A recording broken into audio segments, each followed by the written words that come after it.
Hey guys, you know what? If you take a watercolor paper, cut it into a rectangular size like this, and take a watercolor bowl, do ask it from your mom because they're using it for art, or else you know what's gonna happen.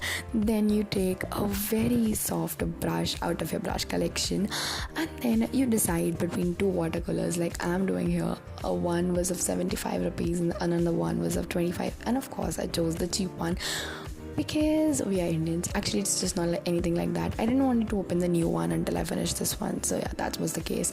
And then you use the wet on wet technique, in which you first apply water and then you start spreading your watercolors one by one. And I used the blue and the green color for this work, and that it looks actually very pretty. And I know it's getting into shape, and some of you may have guessed what it is, but and if you have, please comment me down. Then you clean up like a good children and a good child, and then you take your alcohol markers or any markers which you are comfortable with, which is are not very thick and work pretty nice on something like this.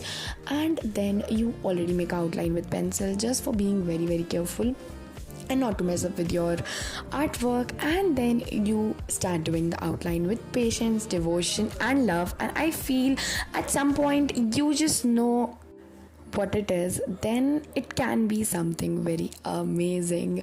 I know you guys are getting what it is. And then you write something with pencil, and then you use a fine liner for outlining as well. You wrote Krishna Sada Sahayate, and yeah, you get a very pretty outline of Krishna Bhagwan. And then you use a punching machine, punch a hole and take a thread, and it can be a little thick, so you cut it into half and then you start cutting into a thin size because you want a thin one for your hole. And you cut precisely, nicely. And if you are little, so please do it under the guidance of your parents, or like your parents can do it as well. And then you put it inside the hole, cut it into even pieces and tie it over there, and you will get a very very pretty bookmark of Krishna Bhagwan. Jai Shri Krishna, guys. That is it. So I'm so happy with what it turned out.